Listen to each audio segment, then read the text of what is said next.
Hello, everyone. Welcome to the Milwaukee River Greenway meeting. Thanks for coming tonight. We are going to wait as people come in. We're letting them in as they come, so give it a minute or two and we will get started. Again, thank you for coming.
Again, thank you for coming, everyone. My name is Ruth Weil, and I am the Community Engagement Coordinator at Riverworks Development Corporation.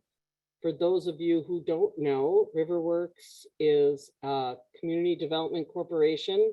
Our offices are on Holton and Concordia.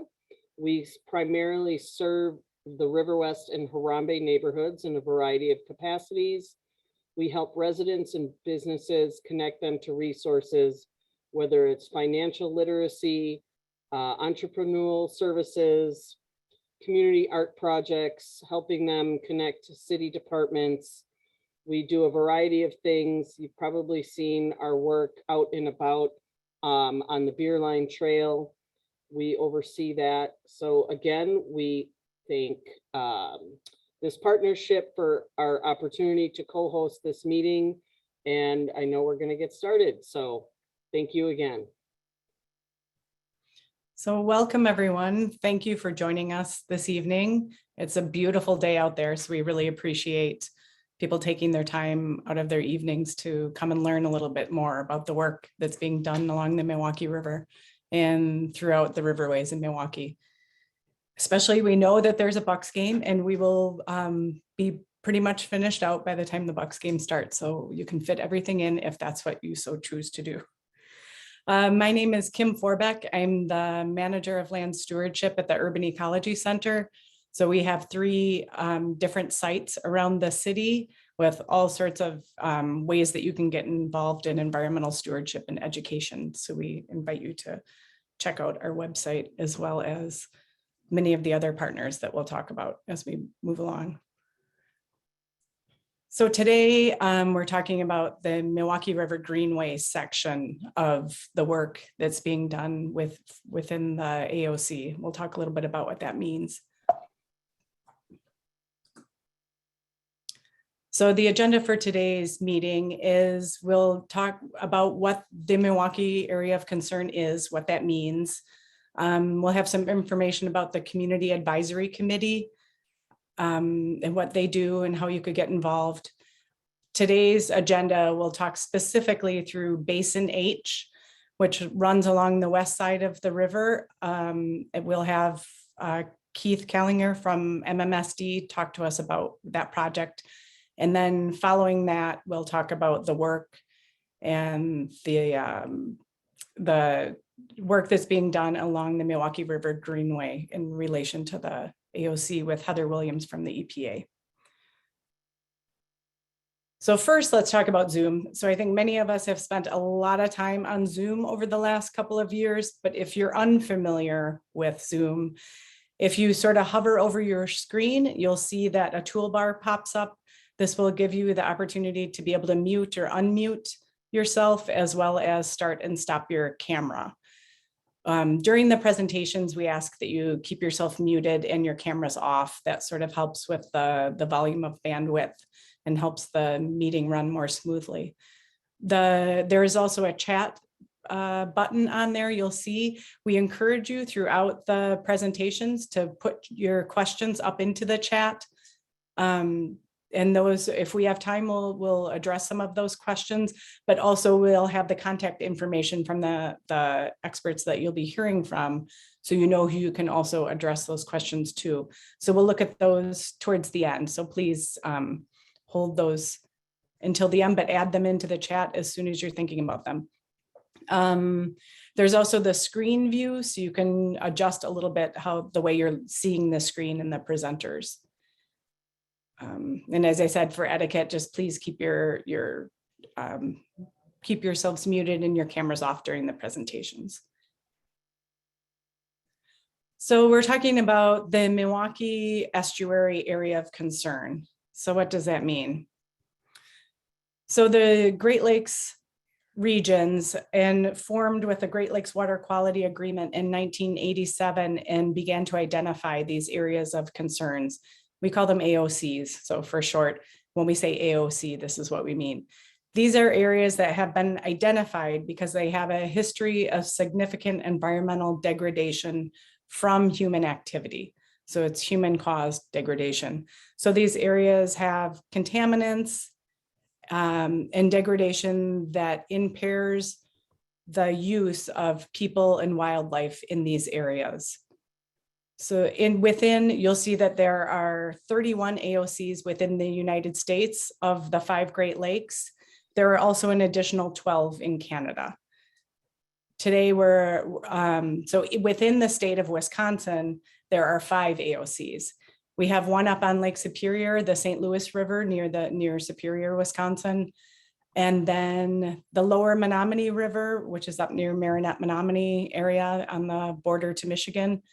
Fox River, Green Bay Estuary, the Sheboygan River, the Milwaukee River Estuary, which is the one we're focusing on today. So a lot of the work that's being done is trying to figure out how do we clean these up to make them usable again for both people, recreation, wildlife, healthy habitat, healthy water quality. The lower Menominee River, it was delisted in 2020. So that means they went through a series of actions that got them to a point where they consider their waterways safe and no longer impaired. Sheboygan River has also made quite a bit of progress on theirs. And we will hear today about what the Milwaukee River Estuary is doing. So what is the Milwaukee Estuary? So the region in Milwaukee, many people know we have sort of our 3 main rivers, right? We have the Milwaukee River, the Kinnickinnick River, and the Menominee River are sort of the 3 main riverways within the watershed that empties into Lake Michigan. Our impaired waterways include those 3 rivers, portions of the inner and outer harbor of Milwaukee, as well as the 3 main tributaries. So our 3 main tributaries in Milwaukee are Lincoln Creek, Cedar Creek, and the Little Menominee. This also includes, so that's about 6.5 miles of the Milwaukee River 2.5 miles of the Menominee River, and 2.4 miles of the Kinnickinnick. These are located within the Milwaukee County as well as Ozaukee County, and they include 13 municipalities. So there's a lot of coordination that really has to occur for work to be done to go across this broad spectrum of space and municipalities and jurisdictions. So how do we fix this? What do we do? So we're planning to clean up the sediments and clean up the waterways in order to make them no longer impaired. There are a series of beneficial use impairments, we call them, and the categorizations. There's also one of the other use impairments are to fish and wildlife habitat and fish and wildlife populations and recreation. So cleaning up our waterways so that they're swimmable, boatable, fishable, for the sake of the area and all of the residents and people who visit here. This is really, really monumentous work to undertake these legacy sediments and legacy activities that occurred. You know, the contamination occurred over decades and decades and decades. And so it's a very big undertaking that we have that's sort of a once in generation goal to put the funds towards and clean up the waterways at this time. This is a huge task, but with the right funds and the right people and the right minds around the table, we know that we're working towards making progress on this in hopes of delisting in the near future.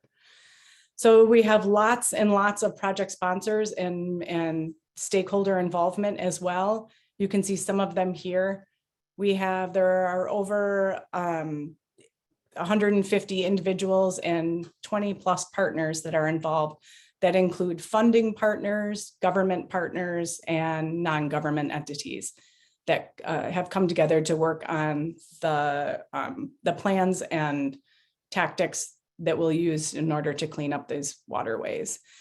I encourage everyone to go on to the website as well, the www Milwaukee Water Partners, MKE waterpartners.org.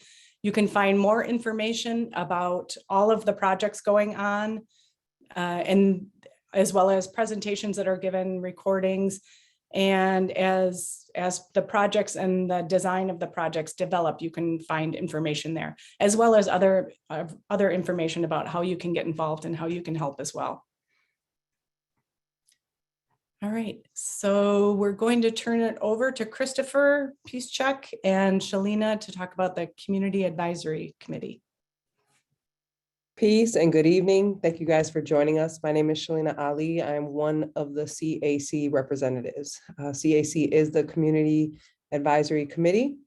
Our mission is to work to ensure Milwaukee residents, especially those underrepresented or excluded from environmental decision-making, play an active role in shaping the decisions made during the areas of concern. Part of the ways that we're going to do that is by participating in these conversations to ensure that there is opportunity for feedback, as well as Milwaukeeans participate in decision-making about shared waters and how the AOC funding will be spent, ensuring the voice and the ideas of the broad swath of our community inform and shape this work to the benefit of all people impacted. I'm actually going to share a poll at this moment. And if you all could participate in answering the questions that are associated to the poll. At the end of this conversation, Chris will actually lead. I'm sorry, do you guys see the poll? Okay, yep, I see it. I see it being active. Awesome. So at the end of this conversation, Chris, who is the other representative of the CAC, will lead some feedback, and we'll open up the opportunity for you guys to share questions and offer ideas based on what you heard today.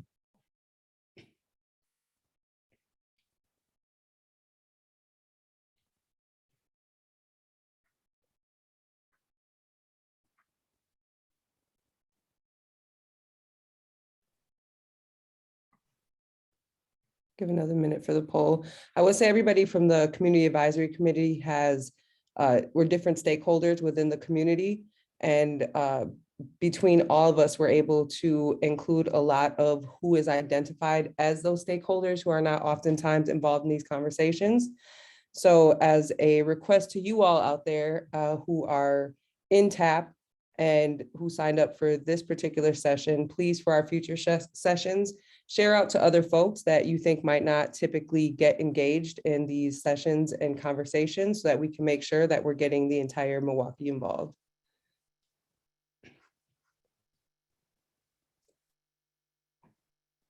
All right, Christina, we're about a minute and a half into the poll. How much longer do you want me to leave it open? I think you're great. I think we're good. Awesome. All right. Thank you for everybody who participated. We look forward to the conversations toward the end. All right, thank you, Shalina.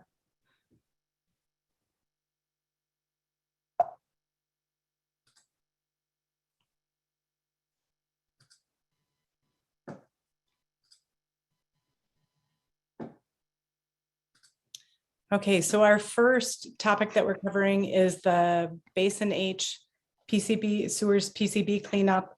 So we'll hear from Keith from MMSD. Thanks, Kim. Good evening, everyone. My name is Keith Callinger. I am a professional engineer and senior project manager here at the MMSD. I'm the PM for the Basin H sewer cleanup project. Oh, and that was me. The Basin H, the cleanup project, the overview. Let's go through some of the quick facts. These are sewers that the district owns, and they're located west of the Milwaukee River along Humboldt Avenue, between Capitol Drive and Locust Avenue, and they're known as Basin H, and they're going to be cleaned. When this project is scheduled for construction start in spring of 2022, and we should be finishing up in fall of 2023.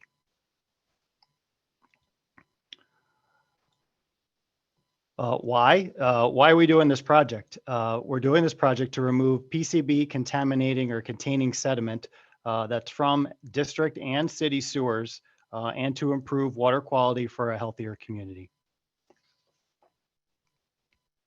So what are polychlorinated biphenyls, PCBs for short? These are a group of man-made chemicals that were devised for using for coolants and to seal electrical components, and also for other metal finishing activities as well. They were first manufactured in 1929, and due to their very high toxicity to plants and animals, they were banned in 1979. One of the other interesting things about PCBs is that they are very, very hard to break down as a chemical. So when they do get into sediment or into plants or into people, they take a very, very long time to break down, if they do at all. So how did PCBs get into pipes, get into our sewers? In 2008, an investigation identified the Milwaukee Die-Cast Company as a primary source of the PCBs. This was a manufacturing facility that was in the city of Milwaukee, and it was closed. The facility itself was closed in 1997. So in 2015, the US EPA removed all the PCBs from that business site itself. It accomplished that by demolishing the structures and hauling off a fair amount of soil and material from that site, and putting a cap on the top of that site as well.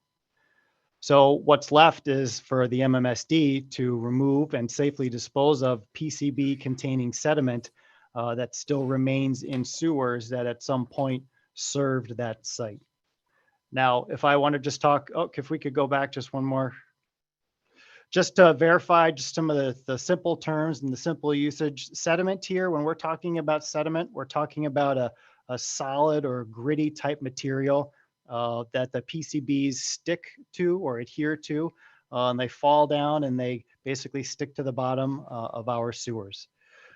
When we talk about sewers in this regard, we're talking about large diameter sanitary sewers, So these are sewers that would normally take waste or flow from your bathrooms or your kitchens or your laundry. And they convey that from your houses or your businesses to one of our wastewater treatment plants. So how do we clean these pipes? Our contractor is going to use a powerful jetting and vacuum, or using powerful jetting and vacuum equipment to dislodge and suck up the sediment. Think of a jetting a machine as a power washer that you would use to clean your deck or your fence. It's a very large nozzle that's going to be stuck inside a pipeline, and with a lot of high pressure water, it's going to dislodge this sediment so it can flow to a point where we can suck it up with a big vacuum truck, similar to the one that you're seeing right now on the picture slide. We're going to access the pipes through existing manholes, so there's no excavation or additional digging that the district needs to do to get to these pipes. And the contractor will take many precautions to prevent sediment from migrating downstream. What we're going to wind up doing is isolating or kind of cordoning off parts of this project or these sewers as we're cleaning, so that when we do kind of disturb the sediment for vectoring or sucking up, we don't migrate it and push it further upstream or downstream. So once we clean the pipes or we remove this PCB sediment from these sanitary sewers, it is a very wet and kind of sticky kind of mess, I guess you could say. So what we need to do is we need to dry that sediment and basically separate the soil part or the grit part away from the water part, because it's being sucked up with lots and lots of water. What we'll wind up doing is treat that captured wastewater at a facility that we'll have to construct for this project, so that it can meet a certain limit and we can discharge that actually back into our sanitary sewer. Once that sediment is dried to a certain level, it'll be trucked off to a facility, probably out of state somewhere, that is cleared for handling PCB containing materials. And then after that actual cleaning and work is done, what we'll need to do is kind of have our contractor prove to us and us prove to the EPA that we did remove this PCB sediment from the sewer. So there's a screenshot of a sonar picture that we took of one of our sewers as a preliminary portion of this project to gauge just how much sediment in certain areas that we need to extract. So in this instance, for a 5-foot pipe, you can see that we have almost 12 inches, almost a foot of sediment that needs to be removed. So where will this take place? The project limits are defined by the red line, as you can see on the picture that's on the slide.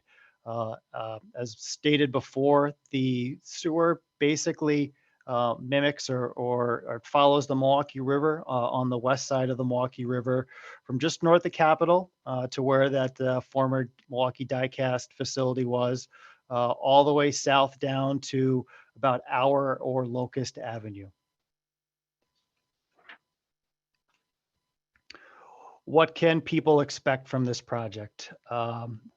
For starters, although we will be in 2 Milwaukee County parks, those parks will still remain open to the public, ball fields, walking paths, playgrounds, and other facilities as well. Those parks that we're talking about are Kern Park and Pleasant Valley Park. Now, we will be in certain roadways where we'll have to get to manholes as well, and there will be limited traffic and trail impacts during the project. Starting with the traffic, you'll probably see barricades in Capitol Drive a little bit. You'll see some in Humboldt Boulevard as well, and Vienna Avenue, that would be just to the east, I think, of Humboldt Boulevard.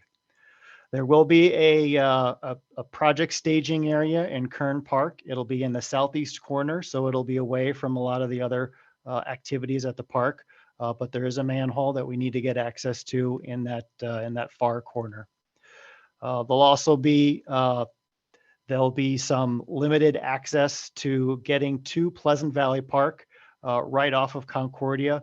That happens to be the location of another manhole. And while Pleasant Valley Trail will remain open for the entirety of the entirety of this project, access to the trail at certain locations may be limited at some time.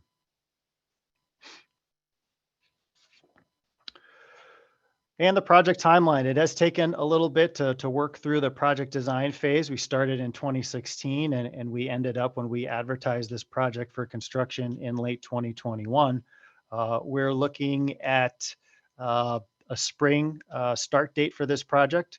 And we have a fairly long duration because we don't exactly know some of the other things that we might have to deal with, but we're looking to complete this project in fall of 2023, which will include the PCB removal of the sediment, the treatment of whatever is removed from the system, and then disposal of that PCB sediment and site restoration work at a number of the work sites along the project.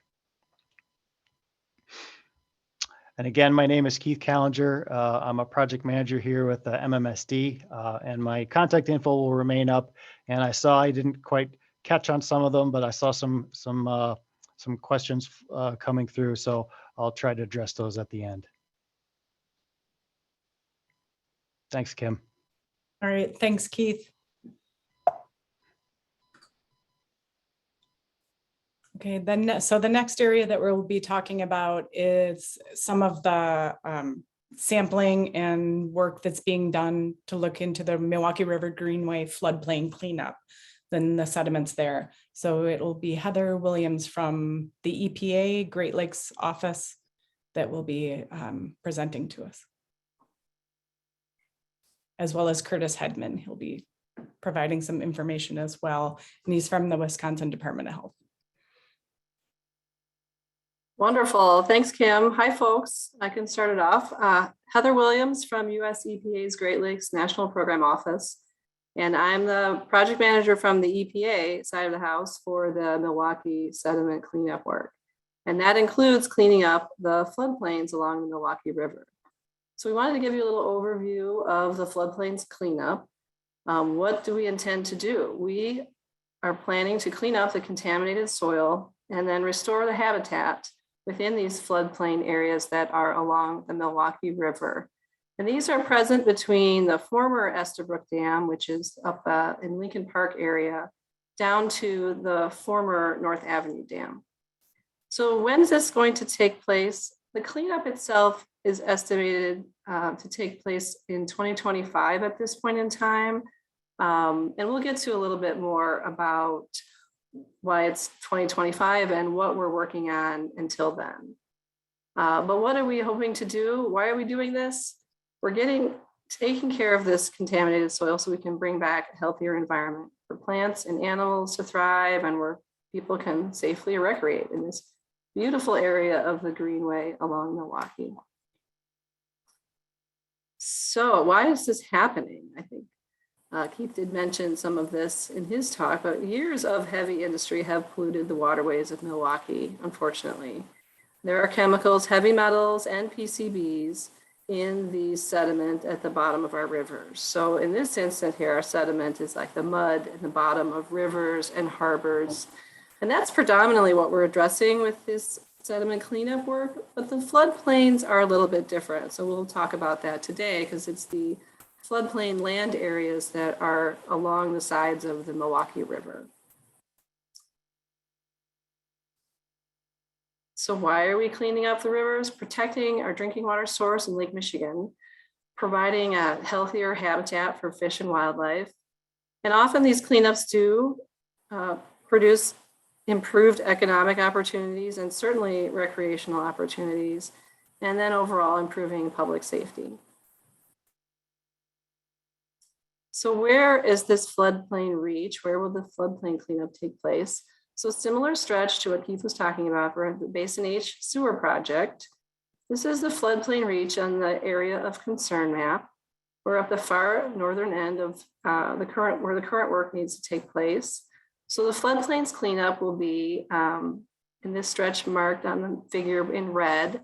The former Estabrook Dam is up at the top in the Lincoln Park area. And the floodplains extend down to the area of the former North Avenue Dam. So what is a floodplain? This helps us understand why these areas are contaminated. So a normal river condition looks like what we have on the left. You have river, and then you can have some very low-lying areas along a river on one side or the other. And then at times, if you have heavy rainfall, these areas can flood. Or if you even have a dam that would generate a flooded area, these low-lying areas along the river will be underwater. And therefore, we call them floodplains. When the water goes down, they are not underwater, but at times these areas will flood, and so we call them floodplains. So here is the floodplain stretch, and this figure is turned on its side. So north is to the left. So that former Estabrook Dam area would be in the bottom left corner. We have 11 different floodplain areas in this stretch of the Milwaukee River. Now this river stretch is pretty fast moving current. We've did a lot of surveying and did not find sediment really at the bottom of the river. So sediment doesn't stay there. It's a gravelly, rocky bottom. But we do have these areas of floodplain areas, low-lying along the river that we have sampled as part of this project. Go on. So how did these floodplains become contaminated? Well, the North Avenue Dam was in place for quite a while, 150 years or so, at a time when these PCBs and other contaminants were used, and anything that would have discharged in the river and come down to this area when it was ponded or pooled, there was more of a likelihood for things to settle out, and they would have settled out to the bottom of the river and to these floodplains. So when the dam was removed and these floodplain areas are now more land-like and just flooding periodically, they would have received contamination from the time that the dam was present.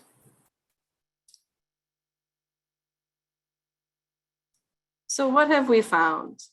We've done a lot of sampling in this reach. Our most recent sampling was completed in last fall in 2021. And it did show that we do have PCBs, metals, and what's called PAHs. It's another way of describing contaminants. Polyaromatic hydrocarbons are more like petroleum compounds. We do have these substances in the floodplain soils along the Milwaukee River. Now they're at varying levels, and we see slightly higher levels in this area that was the former impoundment, or this former pooled area behind the North Avenue Dam. So what are our next steps here?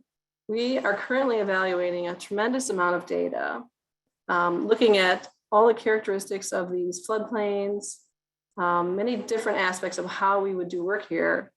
And we are working to develop different cleanup approaches for these floodplain areas. There's a lot that goes into this evaluation, as I said, but we hope to be sharing this with you soon at similar meetings. But it's probably a good 6 to 9 months down the road. We'll have recommendations on preferred alternatives, preferred approaches, what we think makes the best sense for cleaning up this area. So we don't have them at this time, but we will have them soon, and we'll share them at future meetings. We have been performing surveys. Actually, the field work has been underway in the past few weeks to assess the floodplains to see if we were performing a cleanup here, would there be any potential cultural impacts? So that is an evaluation that's been underway and will be ongoing in the next several months. So I mentioned the cleanup won't start until probably 2025. And this is largely due to the fact that if we are removing contaminated material, we plan to place it in the dredge material management facility, the DMMF. And we've talked about this facility at other meetings, and we will have future meetings about the DMMF. So our cleanup work both follows the timetable for construction there, but we also have a tremendous amount of getting our ducks in a row to perform the cleanup work as well. So given that it's going to take a few years, we wanted to share a little information with you about safely recreating in these areas. So I think with that, I will turn it over to Curtis Hedman with the Wisconsin Department of Health Services. Thank you, Heather. I'm very happy to be able to present on this timely topic as we begin to transition into late spring and summer outdoor activities in Wisconsin. I think it's important to start by noting that people should still feel comfortable visiting and recreating in this area. From our office's risk assessment calculations, typical recreational activities are not expected to result in adverse health effects. Having said this, some of the historical industrial chemicals detected in floodplain soils are known to bioaccumulate, and this is items such as lead and PCBs. There are some easily applied habits that can prevent exposures to these chemicals in soils during and after visits to the Greenway. Next slide. The following are some of the recreational recommendations. Washing hands after visiting the Greenway, or gloves if planting or otherwise working directly with the soils of the area. Maintaining the barriers to bare soil where feasible, whether these are natural or man-made. Cleaning off soil from shoes as you're leaving, as well as clothing, pets, and other recreational equipment used in the area. Not harvesting items such as plants and mushrooms for eating. I believe foraging in general is against park policies, but it's certainly worth mentioning. And finally, following the Wisconsin Department of Natural Resources fish consumption advisories for this area. The main exposure risk to PCBs in this area continues to come from eating fish caught from the river. If you were to perform an internet search using the words WI space DNR and then the words choose wisely at the top of the search results, you should be able to get access to the website listed on this slide. From there, you can download DNR's Choose Wisely guide. The table of recommendations for this area of the Milwaukee River can be found on page 46 of the Choose Wisely guide. And there's also an online tool available on this website to access the fish consumption guidance for this area using those input parameters listed on this slide. In general, everyone should avoid eating carp caught in this area. Pregnant women and small children should avoid eating a lot of fish containing PCBs. More details about this can be found on page 10 of the Choose Wisely guide. I believe hard copies of the Choose Safely guide are available at local bait and tackle shops, and my contact info will be made available shortly if you need assistance gaining access to this guide and its recommendations. A document titled Milwaukee River Floodplains Cleanup Frequently Asked Questions is currently available on the Waterway Restoration Partnership website. This document contains the safe recreating advice I just discussed, along with answers to other common questions about this project. We intend to continue engaging with you in several ways. Safe recreating signage is in the process of being finalized and posted in different areas along the Greenway. An example of this sign can be seen on this slide. Internet and social media messaging, fact sheets and newsletters, and additional informational meetings for stakeholders and the public will be held as the project progresses. I would like to wrap this up by noting the emails listed on this slide and to invite you to reach out to Heather Williams with comments or questions about the Milwaukee River Greenway Floodplain Cleanup Project Plan, or myself with any additional comments or questions about the human health aspects of this project, or help finding some of the resources I discussed today. Thanks very much for your attention and interest in this project. And with that, I am turning the presentation back over to Kim Forbeck. Thank you so much. So we encourage people to continue to look on the website that has all of those links that Curtis referred to. So it'll have links that are in regards to any of the fish advisories, the soil contaminants, smart use in our, how to recreate in the floodplains. So we encourage people to stay involved, and it's important to hear from all of our stakeholders to make sure that we're responding to the needs of all of the people that are using our spaces in Milwaukee. It's very important. So also we'll have some more information from Christopher and Shalina, maybe having to do with the Community Advisory Committee. So they will also have additional ways to discuss how they're reaching out to the public. The upcoming meetings that you can also hear additional information about other projects within the Milwaukee Estuary AOC. Our June, we have the dredge material management facility. That's what Heather was referring to when she talked about the space that the contaminated soils need to be taken to in order to address those. So the June meeting will deal with that. And then the July meeting, we'll talk about beaches, which is kind of prime beach time in Milwaukee. So it's important to also hear about how we can stay safe while being able to recreate at our beaches. All right, and then I'm going to kick it over to you, Christopher and Shalina, for the Community Advisory Committee. Thank you, Kim.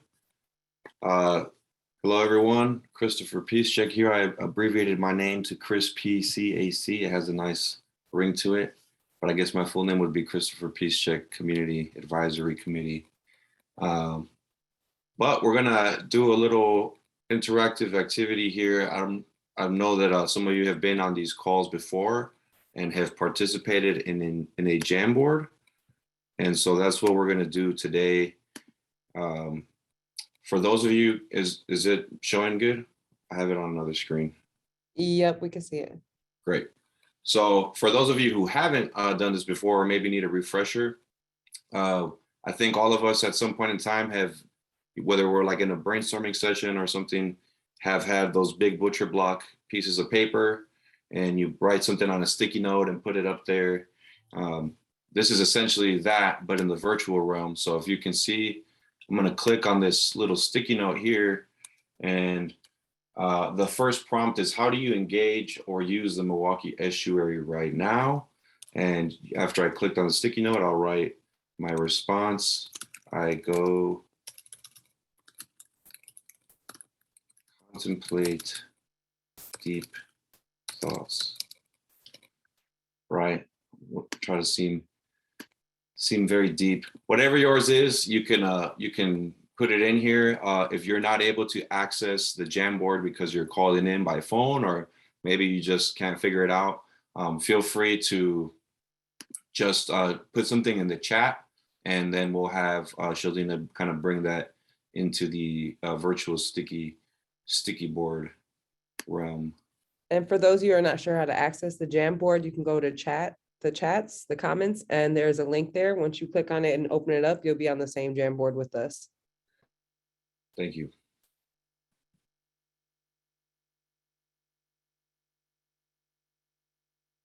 Well, somebody was ready for this. They had their picture. I'm saying, No. that's awesome.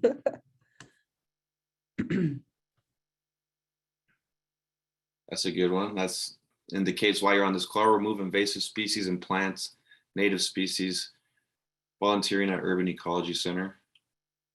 The beer garden, I like it.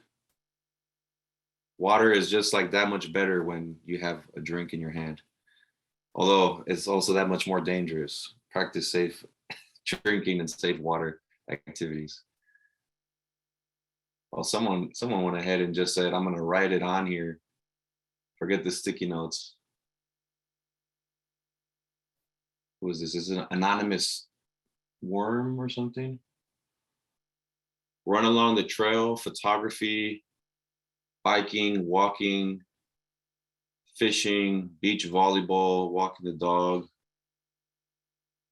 Walked and ran along it for 32 years. Harvest berries and mushrooms from floodplains. As long as it's not the state park, I won't tell anybody though. Cool. So these are really great. Thank you, everybody has put this, who's added to this, to our butcher block paper here, bird watching. I've been wanting to get into bird watching, but I don't know how necessary good binoculars are.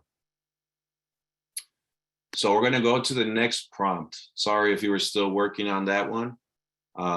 You should be able to still access them either way, like if you want to see what other people wrote on the last one. If you notice up at the top here, I just hit next frame. And so if you want to join me in doing so, how will your experience or interactions with the estuary change after the cleanup?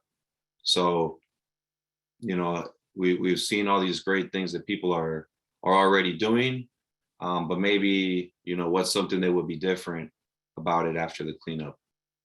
And I know some of them they probably feel obvious, but if you think about, some of these things, especially after hearing our conversation today,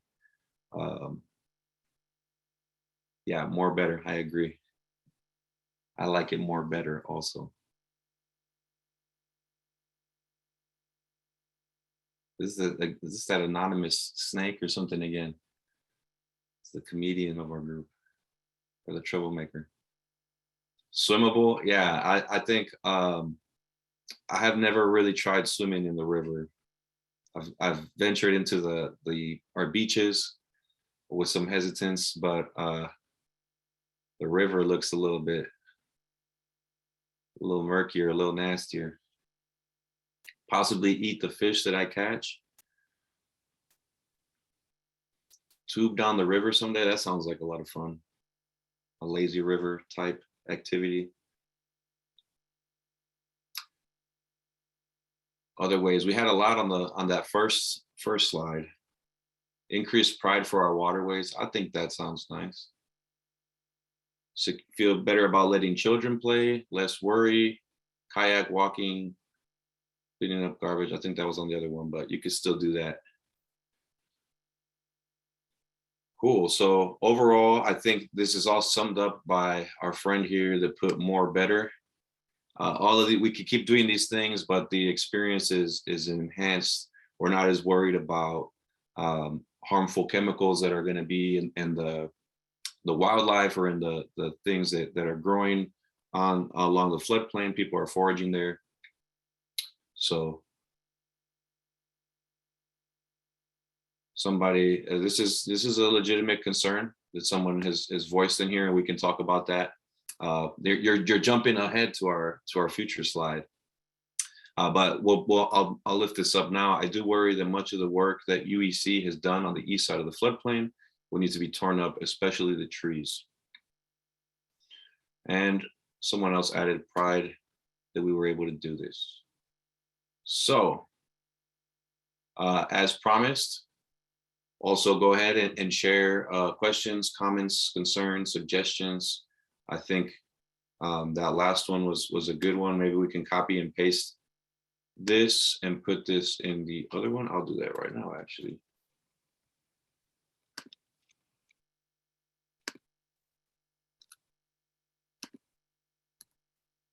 Maybe not. Someone will do that while I read this. I got you. Thank you.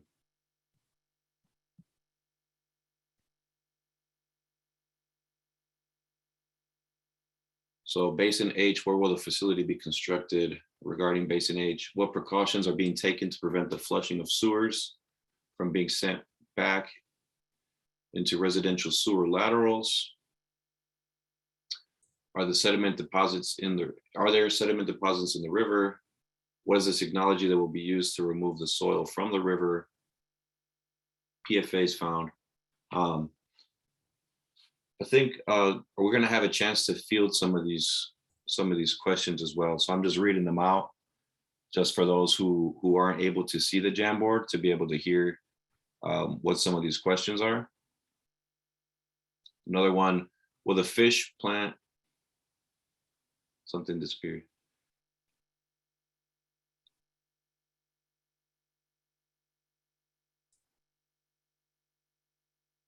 There's a lot of folks on this call. I'm surprised. There was a lot of things. I know our presenters did an excellent job at explaining everything for us.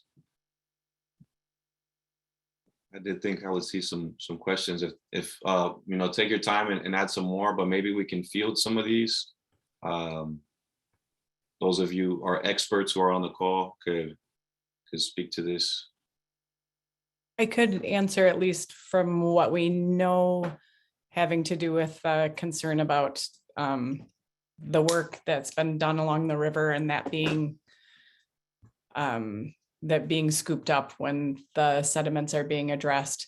That there is some concern, and we know there will be some impact from areas like our River Revitalization Foundation and the Urban Ecology Center and Milwaukee County Parks for restoration work that has been done along the riverway.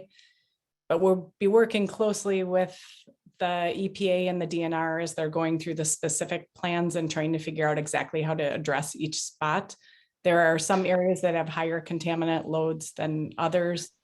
So we know that they're pairing the recreational use of each space along with the contaminant load to try and determine if it's an area that really has stable soils and has lots of vegetation on it and people aren't coming into contact with the soils, that might be less of a need to dig that up. But the areas that we have lots of people recreating and touching the soils there, it's very likely that we'll need to move some plants, we'll need to move some things. And after the sediments are scooped out and they're done, then go back in and do some more habitat restoration, which is why we need lots and lots of volunteers and involvement in all of these projects. Thank you. Yeah, Chris, I can jump in if you want me to take a crack at the blue stickies with the Basin H on them, the questions or Yeah, concerns. please do. So looks like the first one is Basin H. Where will the facility be constructed? So if you recall my presentation, I discussed briefly how although we'll be removing sediments from the sewer, we'll be taking them somewhere kind of locally because we'll have to construct a treatment facility. It's going to be something that's put together with plans from equipment that the contractor will have to secure. That will be at what's considered and called our NS3 site. It's a district-owned piece of property that already has some infrastructure. It can be located. It's really off of West Estabrook Boulevard and Lydell Street. It's in the city of Glendale. It's north of Capitol Drive, but it's not a couple blocks definitely north of Capitol Drive. But it's not out in the open. It's not very visible, I should say. But it will have precautions that we're taking at that site to make sure that sights and smells and noises and lights and whatnot are mitigated. It's not going to be running 24 hours a day. It's only going to be running during work hours, but it will have some enclosures to make sure that it's not something that people can definitely look at all the time. It's going to be security fence enclosed as well too. Then the next question that's on here is Basin H. What precautions are being taken to prevent the flushing of sewers from being sent back into residential sewer laterals? That's a good question and a good concern. I can explain it this way, is that your laterals, something that comes from your business or your house, does not tie directly into the MMSD sewer. So the MMSD sewer is a 60-inch, 72-inch, diameter sewer. And what that sewer does is collects a lot of sewage from the city, from city of Milwaukee. So your lateral will connect into a city sewer, and then that city sewer will tie into the MMSD sewer, the ones that we are cleaning as part of this project. What I can tell you is that our plans are very involved in that we've identified all the connections. So all the places that the city sewers do connect into the MMSD sewers, those will be plugged while we're doing the work, something called a flow through plug, where flow from these city sewers and laterals can come out and come into what we're cleaning, but flow can't go back up into the city sewers. So we are very, we're very aware that the water does go both ways in this cleaning operation, and we don't want flushed water to go back into city sewers and or laterals as well. And I think it's not in the Jamboard yet, but I think there's another question that's based in H1. Who will be the contractor for the removal of the sediments from the sewer pipes? And will there be an opportunity to shadow or pre-apprentice? We haven't awarded the contract yet, or we haven't issued notice to proceed yet, I should say. But yes, we do have a contractor selected. They're called the Taplin Group, LLC. They're from Michigan. But they specialize in environmental remediation and sewer cleaning. This is probably, it's a good question because we do have apprenticeship opportunities for that project. And I'm sure there will be a way possibly to maybe link up with Taplin and having some kind of either shadowing or pre-apprentice type work. So Christopher, if you could send me, I think my information is on these slides or anything like that. If you want to shoot me an email, I can get you in touch with our procurement folks and also our contractor to see if there's still some opportunities that maybe you could take advantage of. So, and we have a district website, so you can ask questions or you have information or my contact information. Please feel free, if anyone else has questions, to shoot me an email. Thanks, Kim. Thanks, Chris. Yes, indeed. We have another question. Will the fish and plant consumption advisory messaging be posted around the floodplain areas include multiple languages or links to other languages, specifically thinking about subsistence fishing in that area by non-English and non-Spanish speaking communities? I think that's a good flag. Yeah, and I think Curtis, I don't know if you have more specific, but those signs that are being worked on to identify the information that needs to be shared. And there has been talk about the languages, but I'm not sure what the languages have been settled on. I know there's a desire to have in English, Spanish, Hmong, Russian, and I'm not sure what the other ones are, but there is a goal to make sure that we're communicating with all people. So I think input in the community advisory committee is great to be able to talk with them as well to make sure we're reaching everyone. Agreed. And I know Spanish and Hmong translations are already done for the current sign. And it's great to continue that discussion and make sure that we're reaching all the audiences.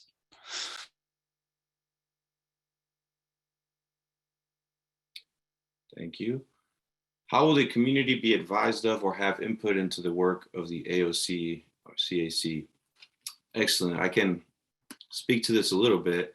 I think that, as we've talked about earlier, Shalina mentioned, we're about a year in, and we being the CAC, in terms of figuring out, what is our place in all of this work? How are we going to do this, accomplish it? And so we've been sitting in on a lot of the meetings that have been taking place with folks who are in charge of these projects, and trying to figure out exactly that, like what are the best avenues for community input. So we have things like today, but how do we reach not only all of you all who are here? That's excellent.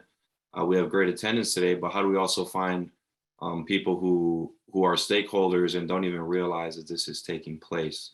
And so we're going to be putting forth, trying to be putting forth some quarterly events that are a mix of in-person and virtual, and trying to target or at least like make contact or communication with some of these groups that we've talked about. I mean, even just like pointing out in the last question about folks who are non-English, non-Spanish speaking, and who are interacting with the estuary a lot, right? And with all of our water sources. So we're looking to do more of this and make sure that people are aware of these conversations and can in fact contribute.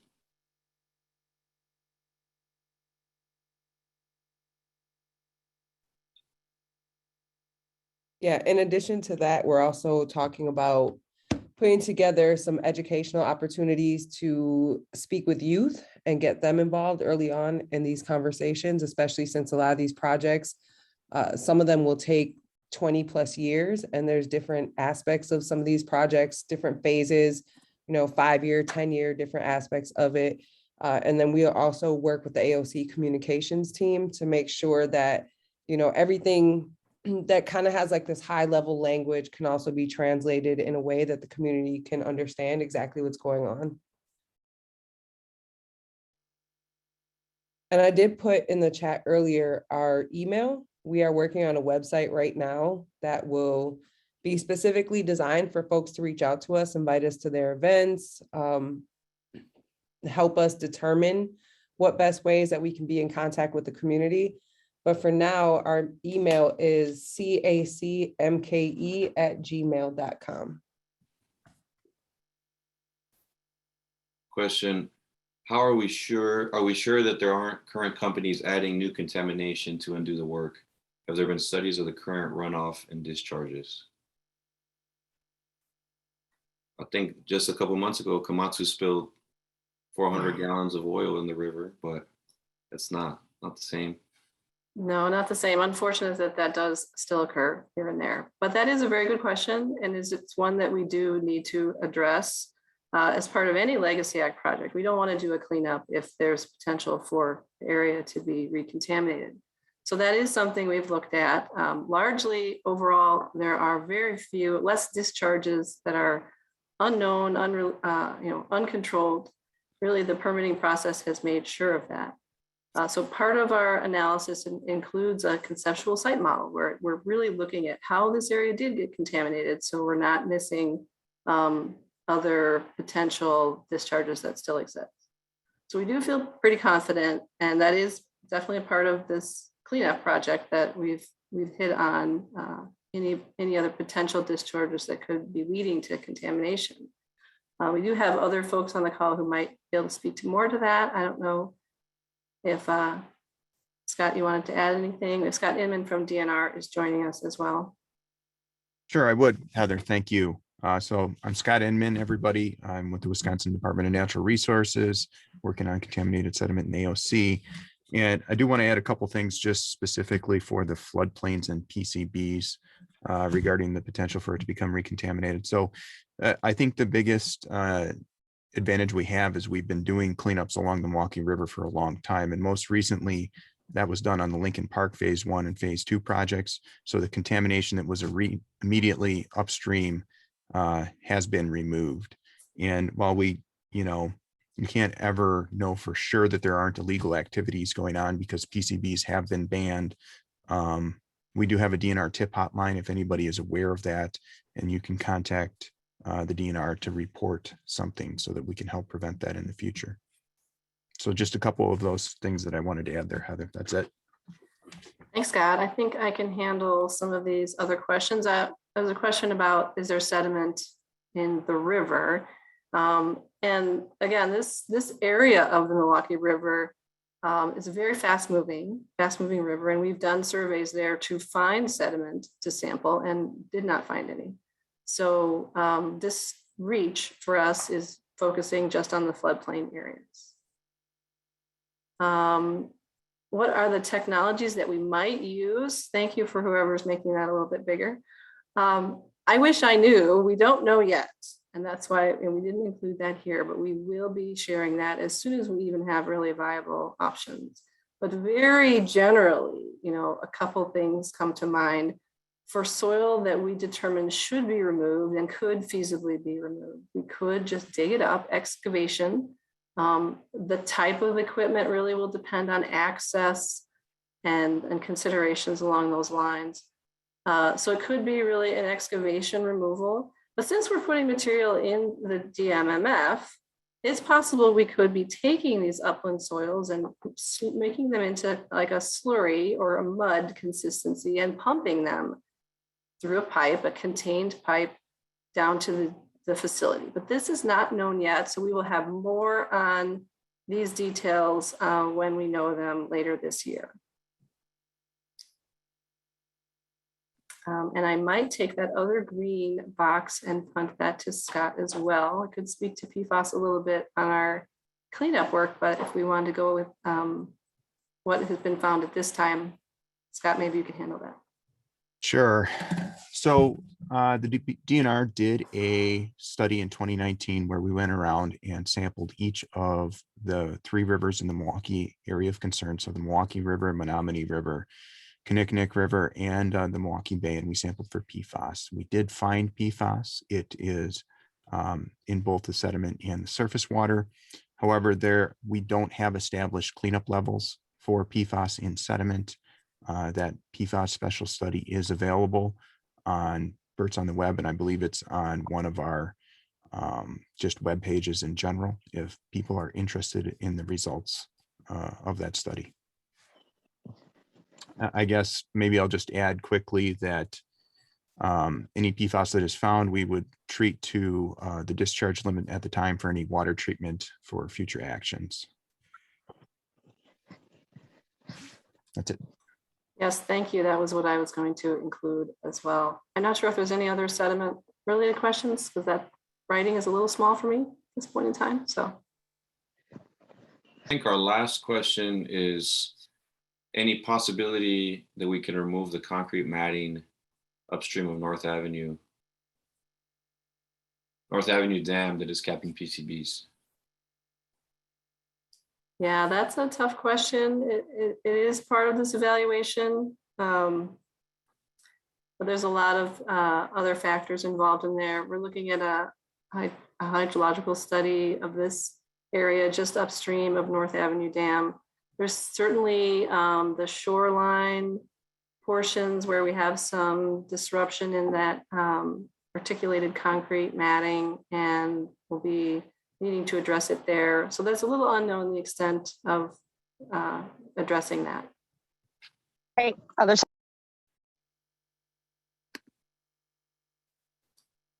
Okay. Thank you. I think that was our last question. So who wrote all over? Do y'all see that? It's all scribbled on? Or is that just on my screen? No, it's there. I bet you it was more better whoever wrote that, messing with me. I feel like if I press this, it's going to go all the way.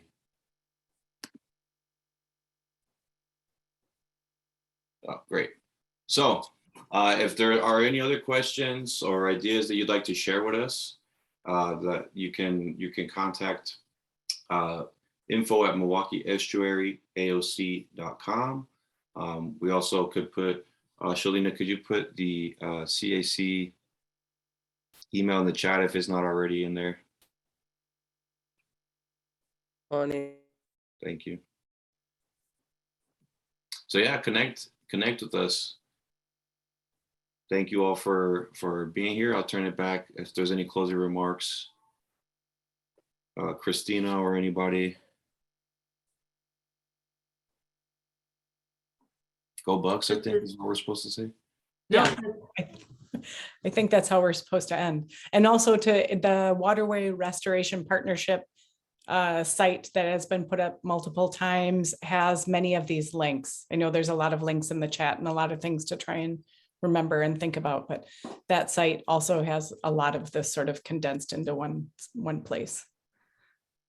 So thank you, everyone, and truly go Bucks. Night. Thank you. Good night. Bye-bye. Thanks, everybody.